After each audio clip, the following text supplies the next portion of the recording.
हाँ? मम्मी, लगता है भाभी ने भैया को खाने नहीं खिलाया है। क्या? मैंने तो सोचा खाना खा लिया होगा, वो तो गोदाम पे भी चला गया आज। मम्मी, भाभी ने तो किचन में सारा काम भी कर लिया, बर्तन भी धो लिए, पट्टी भी साफ हो गई, सबने खाना भी खा लिया आज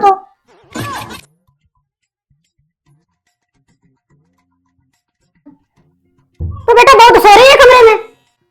देखा था बेटा, सच में खाना रखा है क्या? हाँ, खाना तो रखा है, बहू से मैं पूछ के आती हूँ। उठ बहू। क्या हुआ मम्मी जी और दीदी? राहुल ने अभी तक खाना नहीं खाया। पता नहीं मुझे, मेरा तो काम था बनाना, मैंने तो बना के रख दिया, जिसे खाना होगा वो खा लेगा। भाभी आपने पूछा ही नहीं होगा कि भैया खाना खाएंगे कि नहीं, हमें ही बोल देते, हम ही खिला देते भैया को खाना।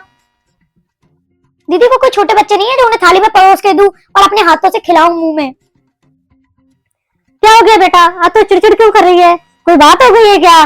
पहले तो ऐसे कभी नहीं करती थी।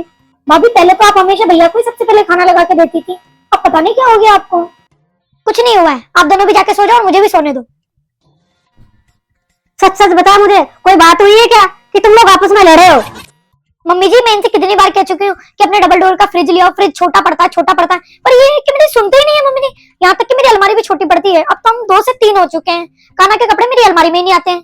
अब मैं क्या करूँ, मैं बोल बोल के पक गई हूँ, पर ये मेरी सुनते ही नहीं है कभी भी। अरे भाभी ऐसा कुछ नहीं है, भैया आपकी सारी बातें मानते हैं, हमेशा कहते रहेंगे धंधा बढ़ने दे फिर ले लेंगे। अब मम्मी जी, एक डबल डोर का फ्रिज और एक अलमारी लेने के लिए मैं इनके धंधा बढ़ने तक का इंतजार ही करती रहूं क्या? बेटा थोड़ा सबर रखा करो, अभी उसने नया नया धंधा स्टार्ट किया है, थोड़ा काम तो सेट होने दो, धंधा खुद चलने लग जाएगा तो सब कुछ दिला देगा तुम्हें वो। मैं भी तो इनकी सारी जिम्मेदारियां बखूबी निभाती हूँ, तो क्या इन्हें मेरी जरूरतों का ख्याल नहीं रखना चाहिए? नहीं भाभी, ऐसा नहीं है, भैया हम लोगों के लिए कितना करते हैं, अभी भी रोज रात को नाइट शिफ्ट लगती है, लड़के आते हैं काम करने, रात रात भर काम करते हैं। अब उन्हें क्या पता मुझे कितनी दिक्कत होती है, फ्रिज में सामान ही नहीं माता है, अलमारी में कपड़े ही नहीं माते। वो दिन भर का हारा थका है और तुम मुंह फुलाकर बैठी हो, कोई अच्छी बात है क्या? अभी भैया को कितना बुरा लग रहा होगा, जिन लोगों के लिए वो इतनी मेहनत करते हैं वही उनसे खुश नहीं है।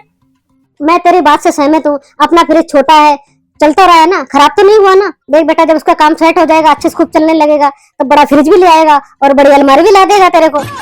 भाभी, भैया और पापा बाहर निकलते हैं अपनी जरूरतों को पूरा करने के लिए, और उन जरूरतों को पूरा करने में अगर समय लग रहा है तो ये कोई गलत बात थोड़ी ना है। भाभी बात बोलूं बेटा, रोटी के लिए पैसा कमाना बहुत आसान है, और उस रोटी को परिवार के साथ सुकून से खाना बहुत मुश्किल है।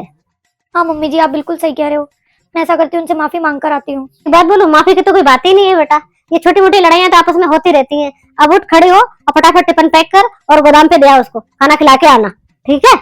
हाँ आ जाओ भाभी, मैं भी आपकी हेल्प कर देती हूँ टिफिन लगाने में। हाँ चलो।